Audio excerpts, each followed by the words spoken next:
you doing? I'm good. How are you? I'm very good. Nice to meet you. Yeah. Nice. Thanks for some time talking to me. Where do we find you? I am in Toronto. You just got back off some dates, right? Yeah, we were in Woodstock and then New York and then Vermont and then back in Toronto. So How was it? it was really, really, really fun. It was like our first kind of like mini tour, so I think it was like the perfect length to start off. New York was very hot. It was like extremely sweltering, but it was still beautiful. So. So you're in Toronto. I know originally you're from Nova Scotia. Mhm. When did you make the move? Yeah, I moved when I was 17 for university. And I didn't end up finishing that program, but I just made such like a community in Toronto and I really love it here. So I definitely feel kind of split in two because I also love Nova Scotia, but Toronto's definitely feels like more of my home now. So Do you think growing up in Nova Scotia affected the way you write music? yeah, I feel like it gave me an appreciation for like more landscape, visual, kind of introspective writing sessions, like going out to parks and going out for walks and stuff like that, because that's just what I did a lot growing up. Um, and I think as well, like more my family than Nova Scotia, the physical place. Like I think my family just really is a very important part of my life, and so they make their way into my writing a lot. Yeah, I've noticed. Yeah. And you mentioned the landscapes and that kind of sound. And for me, let's just get it out of the way. I completely love your music. I'm a massive fan. You. But this music is perfect for just driving when there's just a long road ahead of you, I think. It's got that bass to it. It's a good soundtrack for that. Was that the idea you had in your head when you were making this EP? Yeah, for sure. And I think as well, I really like writing to visuals, like to movies and to movies. Honestly, pretty much exclusively. I just really like writing to a really potent visual. So I think a lot of my songs, while I'm writing them, they're made to be a soundtrack. So I'm glad that it kind of makes sense like that for you to kind of have it on in a drive or to like paint a scene because that's definitely the intention I wrote it with. So I'm glad. It's an EP, but it's 25 minutes, so it's almost like a mini album, really. Mhm. Was there no point where you were like, I'm just going to continue and make an album? Yeah, I had definitely thought about that. And it was kind of a conversation that I had with a lot of people in my life, a lot of collaborators. Like, I was like, should I just like try to bang out a couple more songs and like make this an album? But in the end, I feel like the collection of songs that I had just worked really well in like that a smaller unit that I didn't really want to force an expansion of it. Like I think it just worked really well as like its own little island. So I'm kind of glad I capped it off where I did, but I definitely did have that thought of like maybe I should just make it an album. But Yeah, because there's definitely a thread that goes through the album. It's all about life really and the ups and downs of life. But I think one of the things that kind of connects the songs is the idea of protection. Mhm. So protecting yourself from things, but also protecting people you love around you. And would you say that's a fair interpretation? Yeah, absolutely. I think that's right on the nose. And it's I didn't even really notice it while I was writing the songs, but yeah, looking back, it is a lot about self-preservation and a lot about trying to shield the ones you love, things like that. Yeah. You've done quite a few things before and collaborated with other artists, but there seems to be a shift in sound on this. Mhm. Was that deliberate, or did that just come naturally as you were writing the songs? Yeah, I think I did want like a bigger sound with this project. I initially like for my first ever release was like very minimal. It was just my vocals and guitar. It was like more choral ambient kind of stuff. And then I did a collaborative album with Justice Durr, who actually produced this EP, and that was a little more acoustic as well, just more soundscapey. less full band sound. And then with my last EP, and it's the same, it was like a bit more of a band sound. But with this one, I definitely very intentionally did want it to sound bigger, and I wanted it to sound more expansive, more I wanted it to feel more cinematic, I think, than things I'd gone for in the past. So that was definitely like at the forefront of my mind when I was writing and recording this. So who helped you achieve that? Because the sound lives up to that, and it's a really nicely produced record as well. So Yeah. did you bring in to get that to happen? For sure, yeah. So Justice Durr and I co-produced it, which was like so natural because we write together a lot, and um, he's incredible at just like hearing certain little additions that really just like make a night and day kind of difference to a track. So he added a ton, and then I think as well as a band, like we just played together a lot. Like my bassist Isaac Teague and drummer Stephen Bennett, like they really added their own kind of like taste and flair as well. Because while we're not a band in the sense that I write all the songs and I bring them to each individual, like it's not collaborative in that way, but it is very collaborative in the way that I rarely write out parts. So everyone just kind of like makes their own version of what to add to the song. So I think everyone really helped with that as well. And then George Albrecht mixed it and did like an incredible job at creating space and making it sound very big. And he added a lot of like little production elements as well. So it was a very collaborative effort for sure. And the guitar sound on this record is amazing. I love it. Mm. And that really kind of stands out on the first track more. Was that the first song that you wrote for this? It actually wasn't. The first song that I wrote for this was Gemini Ties, just because I had that one for like a few years and then kind of didn't know what to do with it, and it ended up fitting really well in this project. But More was definitely, I feel like, it was the first one we recorded for the project, and I think it really just set the tone and the precedent for the rest of the songs. Because we recorded it, and then George Albrecht did like a test mix on it to see, if we wanted to work with him and if he wanted to work with us, and kind of how the vibes were. And he did an incredible job. And it just like, I think More was definitely the track that kind of like was at the forefront of our minds when we were recording and mixing all the other songs for the project. And where did that guitar sound come from? You haven't really used that guitar sound before on previous recordings.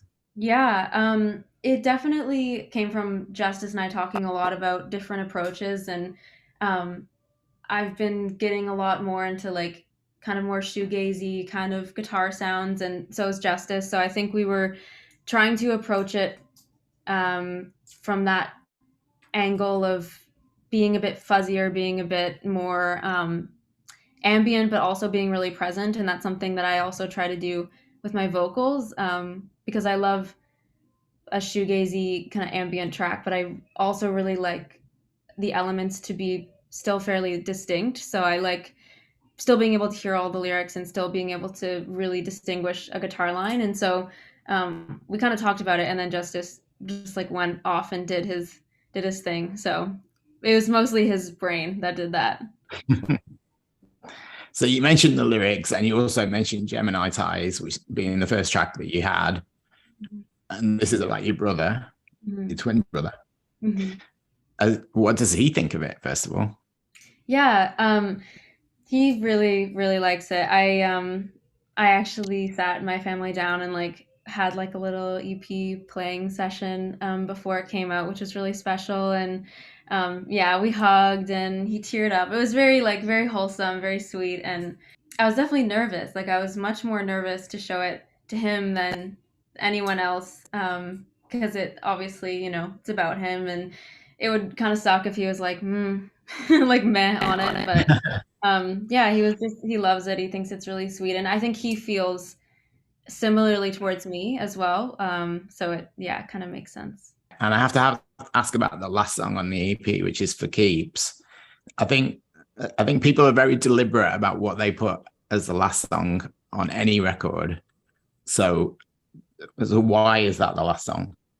I feel like that one to me just felt like it put such a pin on everything, and like it wrapped the whole kind of thesis of the EP up in my mind. I think, yeah, just kind of the reflective uh, tone to it, and the themes of it kind of being like, you want to hold on to everybody, and you want to be able to control these moments and really control your loved ones in the sense of making them all be safe and be happy, but you can't ultimately. But I think it like tied all of those themes together really well, and I also really liked ending with like a really long track.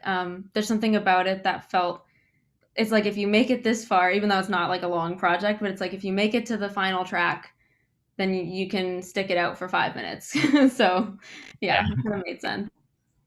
And you said that that song is about loving from a distance. Mm-hmm. Is your family still in Nova Scotia? Yeah, they are like initially it was my like entire immediate and extended family. We're all in Nova Scotia, and that was definitely really hard. And that's the place that I wrote that song from, is like, yeah, just like every time you see your family, it's like they freeze at the spot that you last saw them. And then you visit home and it's like, oh, my dad's beard is like gray now. And so it's like, it's very jarring to have such a still image juxtaposed over like what's right in front of you when it's like been months or been a year. So I think that was like very much where I wrote that song from. But now my sister actually lives in Toronto, which is very nice. So it feels a little less lonely out here. It's been a nice addition. When you were at home in Nova Scotia before, like, as a kid, what music was around at that time in the house?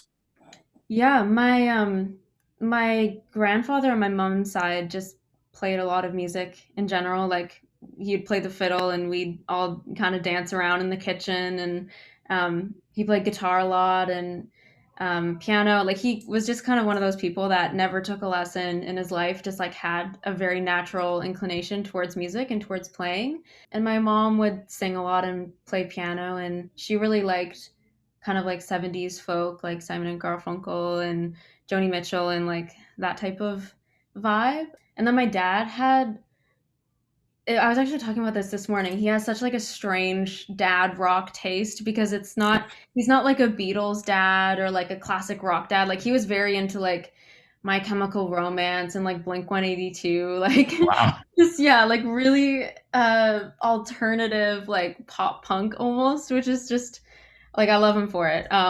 He's very unapologetic about it. So I like growing up with a lot of that as well. It's like Joni Mitchell or like, the Fray. Like it's just so polar opposite. So I think I had a lot of that going on in my youth. And seeing some of the covers that you've done, I feel like your musical taste is pretty varied, right? For sure, yeah. And I definitely try to keep it that way. I think like in high school, I very much fell into the trap that a lot of people do, where it's like, what should I be listening to? And like, what's cool right now? And is this like cringy or like that type of thing? And I think at this point in my life, I think also like making music, you recognize like how much goes into it. And it's just so sad that sometimes people can write off like an entire genre just by being like, oh, that's like not cool to like. So I think at this point in my life, I'm really trying to like open myself up to anything and everything. So. Yeah, I'm completely the same. And I always say to people, every genre will have something you like. You just need to look a bit harder to find it. Mm-hmm, exactly. And it depends on, where and when you're listening to it and with who, and lots of different things. So what have you been listening to recently? Any new artists you've discovered you like? Yeah, I've been listening to a lot of Broken Social Scene actually recently, which I was super late to them, and they have such like a huge discography that I feel like for a long time I was like, I don't even know where to start. But then their song, it's like I think their biggest song, Anthem for a 17-year-old Girl, was in a movie that I watched, and I was like, I'm obsessed with this song, like just the way that it builds, and obviously it's very anthemic, as is mentioned in the title, but I was just, yeah, I was obsessed with it. Like it was one of those songs that I listened to like a sickening amount. So I'm just kind of starting to touch into their discography now. And what about like they've been around a while, and it's always nice when you kind of discover an artist late and you have so much to dig into. Mm-hmm. But anybody new like up and coming that maybe we wouldn't have even heard of that you've heard that you like? Yeah, that's a really good question. Um, well, I mean, I have a group of friends that actually have a band. Their name is Burrs, and they have been releasing a couple singles, like teasing an album coming up, and like I'm a massive fan of theirs. Like, I'm obviously their friend as well, but like apart from being their friend, like their music is just very incredible. It's kind of like more ambient Big Thief kind of vibe. So I've definitely been like following their singles and like really loving that as well. Skull Crusher is an artist that I love, and she's been releasing some singles leading up to an album that I've really been liking. Um, yeah. Are these local artists? Are they Toronto people? Burrs is local Toronto, and then Skull Crusher I think is from LA. So we've got the EP, and I love it, but obviously I love it enough to want an album. Yeah. So that's something you're thinking about yet, or are you letting the EP have its life first? Yeah, for sure. We're actually in the middle or kind of like final process of recording the next project. Um, I can say that it is another EP, another shorter length Okay. project, but it's similar in the way that it feels very cohesive, feels very finished. So at this point, in terms of recording, we're recording the next EP, and then in terms of writing, I'm kind of like writing towards an album, I would say, at this point. So trying to make kind of what I have made, but double. So yeah. Okay. And any more tour plans at this point? Yeah, actually, we just are announcing today we're joining Matt Curex for his fall tour, which we're really excited about. And that will be happening, I think, late October and then early November. Um, yeah, so I think that's like our next kind of little run. And if you could pick one artist to go on tour with as a support, who would you choose? Oh man, that's a great question. I feel like my immediate answer is the National, just because they are like very god level to me. They're like Matt Berninger's writing is like just incredible, and I feel like I drew so much from them in terms of like the anthemic, like large kind of aspects to the EP. So Yeah, probably, I can see that. yeah. Have you seen them? I actually have not, but I've watched so many live videos of them on YouTube that it feels like I have. But I feel like whenever I hopefully see them live, it will be like a whole different experience. So hopefully that'll happen soon. Yeah. I've seen them a few times, and I love the way that they shift from like they come on quite kind of mellow and restrained, and Matt's almost just like very still in the middle, and he kind of looks like a geography teacher or something like that, just standing there singing songs. And then as the concert goes on, he just loosens up continuously until it's almost like he's like some drunk on the corner of a street, like yelling at people. I And love then it. he's in the crowd and everything. Oh It's my so amazing to watch. There's no band like them, really. Yeah, So I love like I think they have just such a interesting energy because a lot of times the drums are like so driving and they're so energetic, and then yeah, Matt's voice is just like it just sucks you in. But then like outside of that, it's just this moving like machine. It's like yeah, they're insane. did you see the documentary that his brother made? I haven't, but that's been on my list for so long. I tried to find a place to watch it and I like couldn't. I need to like find a place to buy it or something. It's so good and it's so hilarious as well. It's not like any other kind of music documentary you'll ever see. So you need to definitely seek that out for sure I if you're a do. fan. Yeah. Okay, well, thanks very much for your time. I'm looking forward to catching you when you play Montreal. I know you played in June, but I was actually in the UK at that time, so it's just really bad timing. But hopefully, it won't be too long before you get back. And I look forward to new music. Thank you so much. Thank you for having me. This was so nice.